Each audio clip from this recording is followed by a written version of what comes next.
क्या आपने कभी सुनी है एक रहस्यमयी महल की कहानी जहां 3 सिर वाला अजगर छिपा हुआ था? लेकिन यह सिर्फ शुरुआत थी। महल के अंदर और भी अजीब चीजें थीं।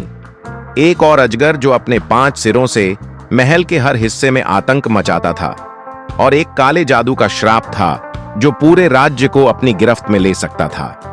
क्या ये सब मिलकर एक बड़ी साजिश रच रहे थे? क्या चंद्रलेखा और उसके साथियों को इस अंधेरे रहस्य से बचने का मौका मिलेगा? इस कहानी में सिर्फ अजगर ही नहीं, बल्कि हर मोड़ पर आपको मिलेंगे नए रहस्य, अनहोनी घटनाएं और एक डरावना सच जो इस महल को जिंदा रखे हुए था।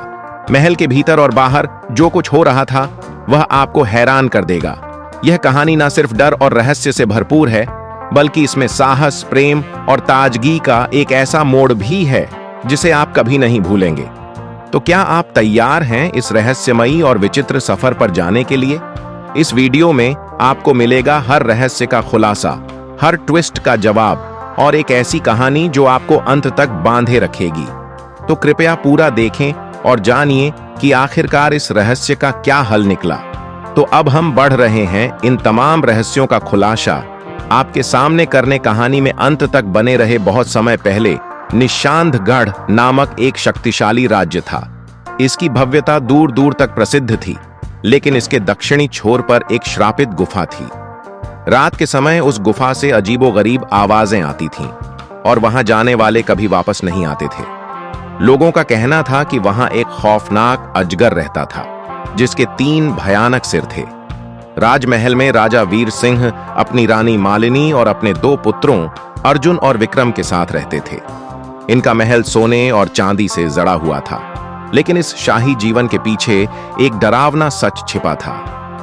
एक रात राजा वीर सिंह ने एक सपना देखा। महल राख में बदल चुका था, चारों ओर अंधेरा था और आसमान में एक विशाल 3 सिर वाला अजगर दहाड़ रहा था। अचानक महल के द्वार पर एक रहस्यमयी संत प्रकट हुआ और उसने कहा, राजा वीर सिंह, संकट तुम्हारे द्वार पर खड़ा है।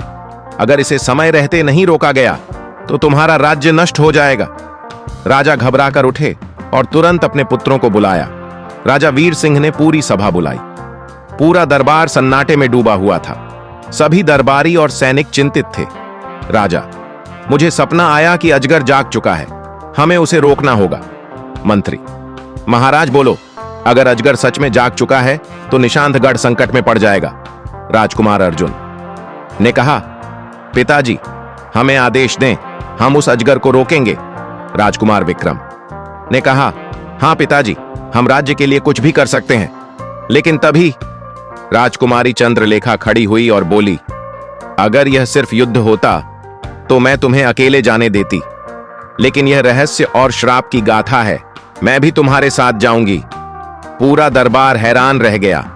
राजा पहले तो मना करते हैं, लेकिन अंत में चंद्रलेखा के हौसले को देखकर अनुमति दे देते हैं। अर्जुन, विक्रम और राजकुमारी चंद्रलेखा 3 घोड़ों पर सवार होकर श्रापित गुफा की ओर बढ़ते हैं। रास्ते में गहरा जंगल आता है। हर जगह गहरी धुंध थी। अजीबोगरीब चिल्लाने की आवाजें आ रही थीं। कुछ जगहों पर लाल आंखों वाले भेड़िए घूर रहे थे। अचानक पेड़ों के बीच से एक रहस्यमयी आवाज आई, अगर तुम आगे बढ़े तो मौत निश्चित है। तीनों घबराए, लेकिन हिम्मत दिखाकर आगे बढ़े। रास्ते में उन्हें एक पुराना शिव मंदिर मिला। वहां एक वृद्ध साधु मिले जिन्होंने कहा, अजगर को तलवार से नहीं बल्कि बलिदान और सत्य से हराया जा सकता है।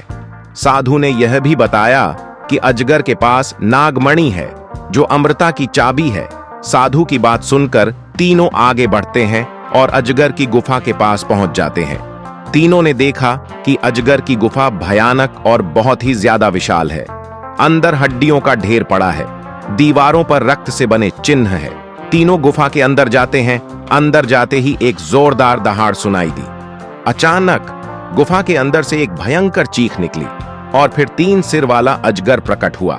उसके 3 सिर थे। पहला सिर आग उगल रहा था, दूसरा सिर जहरीला धुआं छोड़ रहा था, तीसरा सिर बर्फीली हवा फैला रहा था। अर्जुन और विक्रम ने तलवारें निकाली और युद्ध शुरू हो गया।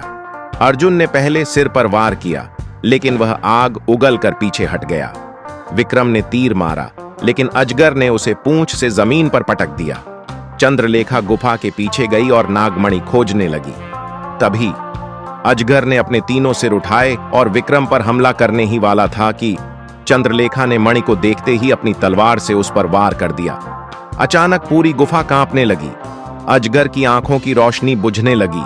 उसके तीनों सिर धड़ाम से जमीन पर गिर गए। तीनों ने मिलकर अजगर का अंत कर दिया था। वे नागमणि लेकर महल वापस आए। राजा वीर सिंह, तुमने इतिहास रच दिया। निशांतगढ़ को बचा लिया जो संत राजा के द्वार पर प्रकट हुए। उन्होंने कहा, यह मणि अब हमेशा के लिए मंदिर में रहेगी ताकि कोई और इसका दुरुपयोग न कर सके। पूरे राज्य में जश्न मनाया गया। लेकिन अगली रात राजकुमारी चंद्रलेखा ने खिड़की से बाहर देखा और उसने जंगल में दो चमकती आंखें देखीं। चंद्रलेखा की आंखें चौड़ी हो गईं। महल के बाहर गहरी रात थी और जंगल में दूर दो चमकती लाल आंखें उसे घूर रही थीं। पहले तो उसे लगा कि यह उसका भ्रम है, लेकिन जब वह ध्यान से देखने लगी तो उसे एक परछाई हिलती हुई दिखी। कौन हो सकता है? चंद्रलेखा ने सोचा। वह तेजी से महल की छत की ओर बढ़ी ताकि बेहतर देख सके। लेकिन जैसे ही उसने फिर से जंगल की ओर देखा, वे आंखें गायब हो चुकी थीं। अचानक उसके पीछे एक हल्की फुसफुसाहट सुनाई दी। अभी सब खत्म नहीं हुआ। चंद्रलेखा चौंक गई और तुरंत पीछे मुड़ी, लेकिन वहां कोई नहीं था। इसके आगे की कहानी के लिए वीडियो को लाइक और शेयर कमेंट करें। चैनल को सब्सक्राइब करना ना भूले। चैनल को ओपन करें, आपको सारी कहानी के पार्ट मिल जाएंगे।